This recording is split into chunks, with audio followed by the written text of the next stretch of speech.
Hello and welcome to mint talk India. हम पढ़ रहे हैं हमारे NCERT क्लास 6th साइंस का chapter number 2 components of food and this is part 2 video. In our part 1 video we studied for us to stay healthy, for our body to maintain its health, we eat our food and these food items contain some special things in it which are called nutrients. To get these nutrients only we eat our food. And the name of those nutrients are carbohydrates, proteins, fats, vitamins and minerals.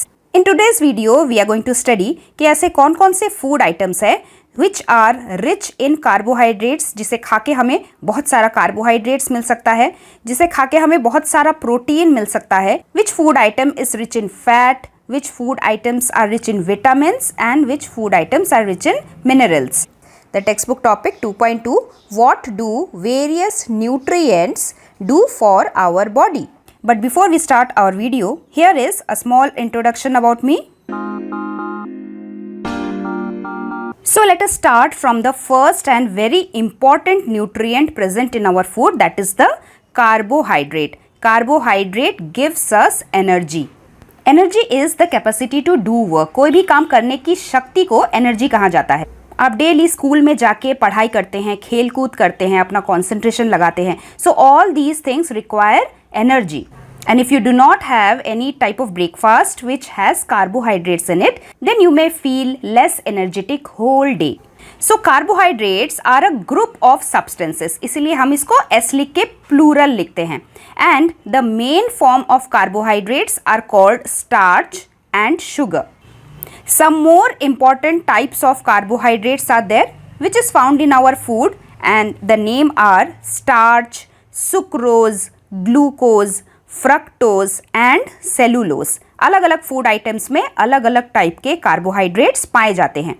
Mostly all the grains and cereals are rich in carbohydrates.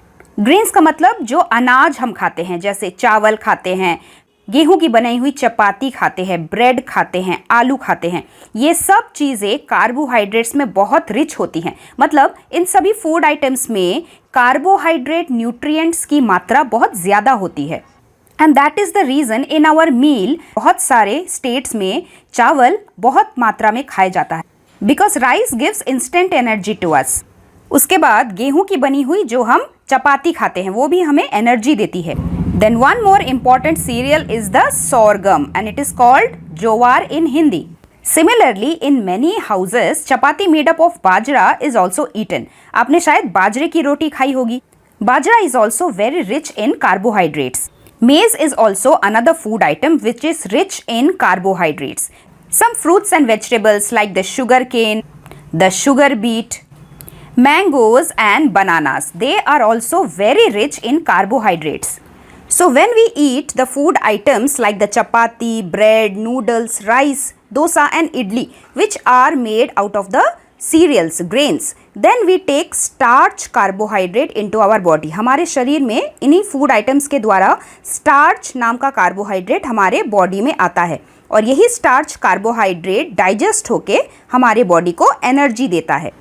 Even the potato also, जो हम daily हमारे खाने में आलू खाते हैं, it also gives a lot of starch carbohydrate in our body. आपके text book में भी कुछ और ऐसे फूड प्रोडक्ट्स के पिक्चर्स हैं जो कार्बोहाइड्रेट्स में बहुत रिच होते हैं, जैसे बाजरा, राइस, व्हीट, मेज भी, ये सभी सीरियल्स हैं, हमने अभी भी डिस्कस किया. Then the potato and the sweet potato is also very rich in carbohydrates. और फ्रूट्स की बात करें तो sugar cane, papaya, mango, melon, banana, these are also very rich in carbohydrates. Here one thing you need to note is that carbohydrates in our food are obtained mainly from the plant sources. हमें carbohydrates, nutrients animal sources से नहीं मिलता. Carbohydrates की तरह एक और nutrient है जो हमारी बॉडी को एनर्जी देता है and those are the fats. Fats are also called the energy giving nutrient and the food items which has fats in it are called energy giving food as well. Fats हमारी body में बहुत ही small amount में ज़रूरत होती है, लेकिन fats carbohydrates की तुलना में ज़्यादा एनर्जी देते हैं. तो मान लीजिए आपने सेम अमाउंट ऑफ फैट खाया, सेम अमाउंट ऑफ कार्बोहाइड्रेट खाया, लेकिन फैट से आपको double energy, twice as much energy you will get from the fats in comparison to the carbohydrates. But still we eat carbohydrates more and less the amount of fats, क्योंकि fats की एक tendency होती है हमारे body में deposit हो जाने की, जम जाने की, जिससे कि मोटापा होने लगता है। The food items which are rich in fats are of two types, एक तो जो हमें प्लांट से मिलता है और दूसरा जो हमें एनिमल से मिलता है। तो जैसे हम जो भी तेल अपने खाने में यूज़ करते हैं, जैसे coconut oil, mustard oil, sunflower oil, soybean oil, उसके बाद मूंगफली से भी तेल निकलता है, groundnut oil, all these are the plant based fats that we eat. Similarly ये जो काजू बादाम है, जैसे ड्राई फ्रूट्स जो हम खाते हैं, देन ऑल द नट्स, तिल, ये सभी फैट्स के सोर्सेस हैं which we get from the plants. और एनिमल से हमें जो फैट्स मिलता है वो है in the form of butter, ghee, milk के ऊपर मलाई होती है, उसमें भी फैट होता है। Cream is nothing but the malai of the milk, then the eggs, fish, meat, all these are the animal products from which we can get the. Please note that the fats present in the oils and the fat present in the milk cream is similar in nature, but only the difference is that oil जो होता है वो liquid रहता है room temperature में, जबकि जो fat होता है वो सॉलिड रहता है रूम टेम्परेचर में। फैट की टेंडेंसी होती है कि अगर हम ज़रूरत से ज़्यादा फैट खा लेते हैं तो वो हमारे शरीर में जमने लगता है and it leads to obesity. Fatty substance को पहचानना बहुत आसान होता है because it leaves an oily transparent spot on a piece of paper.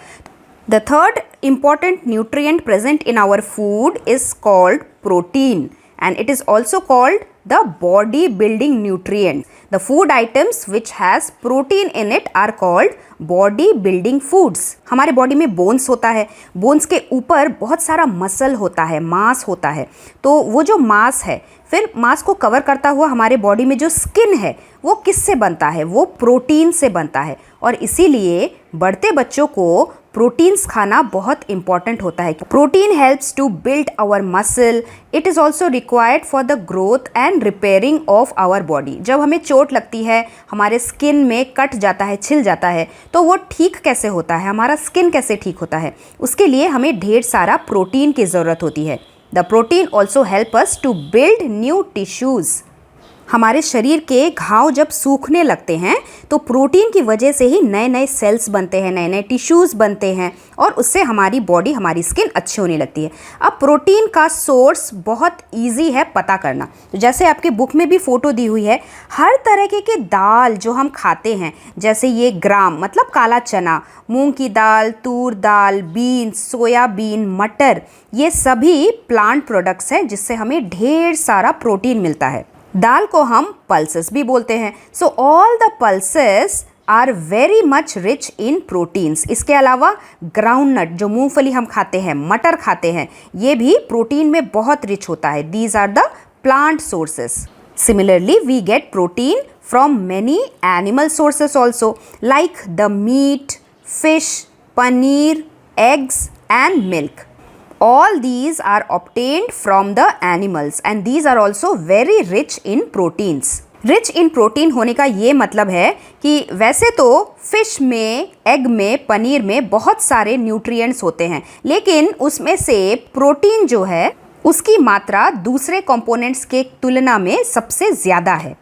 अब हमारे बॉडी का मसल तो बन गया, हमने एनर्जी भी पाली, लेकिन उसे अभी प्रोटेक्ट भी तो करना है बाहर की बीमारियों से। So here comes vitamins and minerals which are the protective nutrients for us, and the food which contains vitamins and minerals are called protective food because these type of food items protects us from many kind of diseases. बीमारियों से बचाने के अलावा vitamins हमारी आँखों को, हड्डियों को, टीथ एंड गम्स को हेल्दी रखता है। कार्बोहाइड्रेट्स एंड प्रोटीन्स जैसे हमारे बॉडी में बहुत ज़्यादा मात्रा में चाहिए होता है, हमें ज़्यादा खाना पड़ता है, उसके opposite vitamins are required by our body in very small amount, लेकिन they are very important because इनके बिना हमारे शरीर को डिसीजेस से लड़ने की ताकत नहीं मिलेगी।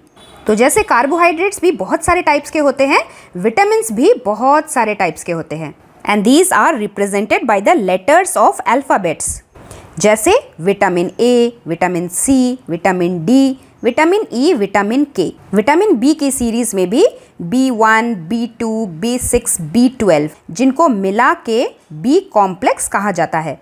सो now one by one we will see कि कौन सा विटामिन हमारे शरीर को क्या देता है। First is the vitamin A.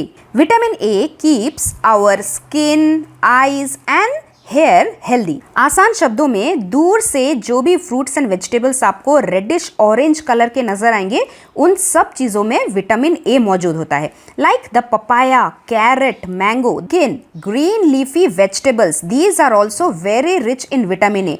तो ये तो हुए प्लांट प्रोडक्ट्स जिससे हमें विटामिन ए मिलता है।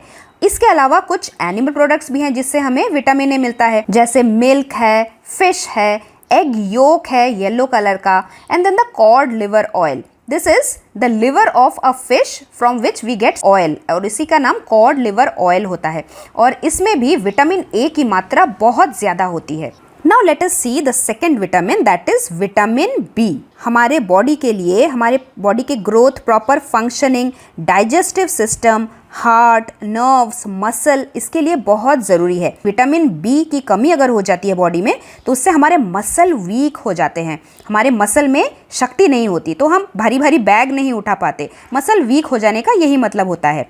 So for that we have to eat the food items which are very rich in vitamin B. So the food items such as the wheat, rice, all the vegetarians eat wheat and rice. इसके अलावा जो non vegetarian लोग होते हैं उनके लिए liver which we get from the chicken, from the goat, and then the milk, eggs, meat and fish. These are also very rich in vitamin B. The third important vitamin in our food is the vitamin C. You must have seen lot of TV commercials which says that इस face wash में vitamin C है, इस face cream में vitamin C है। तो आपको क्या लगता है फेस क्रीम में, फेस वॉश में विटामिन सी होने से क्या होता है? विटामिन सी की वजह से स्किन हमेशा फ्रेश एंड यंग बनी रहती है, और सिर्फ स्किन ही नहीं, vitamin C is very much important to maintain the health of the gums. अगर हमारे दांत हमारे मसूड़ों में स्ट्रांगली नहीं बैठे रहेंगे तो क्या होगा? दांत हिलने लगेगा, हमारे परमानेंट टीथ भी गिर जाएंगे, और बिना दांत के हम कैसे खाना खाएंगे? तो हमारे दांतों को कौन पकड़ के रखता है? गम्स पकड़ के रखता है, वो होते हैं मसूड़े। और हेल्दी गम्स के लिए विटामिन सी खाना बहुत ज़रूरी है। Other than the gums, the health of the teeth, immunity of the body, it is also increased by vitamin C. Immunity is the ability of our body to fight diseases. तो कौन कौन से food items में vitamin C मिलेगा? तो जैसे आप अपने टेक्स्ट बुक के पिक्चर में भी बहुत सारे फल देख रहे हैं, जो भी सिट्रस फ्रूट होते हैं, मतलब खट्टे फल, जैसे ऑरेंज है, नींबू है, गुआवा है, मौसम्बी, खट्टे टमाटर, खट्टा खट्टा आंवला, इनमें विटामिन सी की मात्रा बहुत ज़्यादा होती है। And other than the fruits, even the cabbage, green chilies, cauliflower, green leafy vegetables, they also contain vitamin C in them. Note that vitamin C हमें सिर्फ और सिर्फ plant product से ही मिलता है, ये animal sources से हमें नहीं मिलता। लेकिन हमारा अगला विटामिन जो है वो ज़्यादातर हमें animal sources से ही मिलता है, and that is the vitamin D. आप जैसे उम्र के बढ़ते बच्चे, उनके बोन्स बहुत ज़्यादा मजबूत होने चाहिए, स्ट्रॉन्ग होने चाहिए, क्योंकि बोन्स बढ़ रहे हैं, लंबे हो रहे हैं। Vitamin D is responsible for the health of our bones and the health of our teeth. वैसे तो बोन्स वाइट कलर का जो होता है, टीथ भी जो वाइट कलर का होता है, ये कैल्शियम नाम के मिनरल से बनता है, लेकिन इस कैल्शियम को हमारे बॉडी में एब्जॉर्ब होने के लिए, इस्तेमाल होने के लिए विटामिन डी के प्रेजेंस का होना बहुत ज़रूरी है। विटामिन डी अगर हमारे बॉडी में नहीं है तो दूध पीने के बावजूद भी, बॉडी में कैल्शियम जाने के बावजूद भी हमारा बॉडी उस कैल्शियम को यूज़ नहीं कर पाएगा। So some of the important sources of vitamin D in our food are the milk, butter, liver, eggs and fish. और इसके अलावा विटामिन डी हमें नेचर से भी मिल सकता है, that is by the sun exposure. If we expose our skin to the sunlight every day, even our skin will be able to produce vitamin D itself. लेकिन क्योंकि आजकल हम लोग धूप में उतना नहीं निकलते हैं, मोस्टली घर के अंदर बैठ के ही सारे काम कर लेते हैं, it causes the deficiency of vitamin D in some people. Deficiency होने का मतलब कमी हो जाना। आपने देखा होगा बहुत सारे छोटे छोटे बच्चों को तेल मालिश करके धूप में कुछ टाइम के लिए रखा जाता है, ताकि बच्चों के बॉडी में धूप आ सके और धूप की वजह से उनके बॉडी में विटामिन डी बन सके। But because we adults get the insufficient exposure to the sunlight, हमें इन सभी फूड आइटम्स को खाना पड़ता है ताकि हमारे बॉडी में विटामिन डी की कमी ना हो जाए। So vitamin A, vitamin B, vitamin C and vitamin D, ये 4 विटामिन बहुत इंपॉर्टेंट है हमारी बॉडी के लिए। Other than this vitamin E भी बहुत ज़रूरी है, जिससे हमारे स्किन का गुड हेल्थ मेंटेन होता है। और उसके अलावा vitamin K which is also very much important for our body. Vitamins की तरह मिनरल्स भी हमारी बॉडी के लिए बहुत ही ज़रूरी हैं। And in our food there are total 6 minerals and which are very important for our body, जिसे हम पढ़ेंगे अपने पार्ट 3 वीडियो में। मिनरल्स के अलावा वाटर एंड डाइटरी फाइबर्स के बारे में भी, जिसे रफेजेस भी बोला जाता है, इनके बारे में भी हम पार्ट 3 वीडियो में पढ़ेंगे। So stay tuned, we will meet very soon. Thank you very much. God bless you all. Thanks for watching and do like, share, subscribe our channel Mint Talk India for more upcoming videos.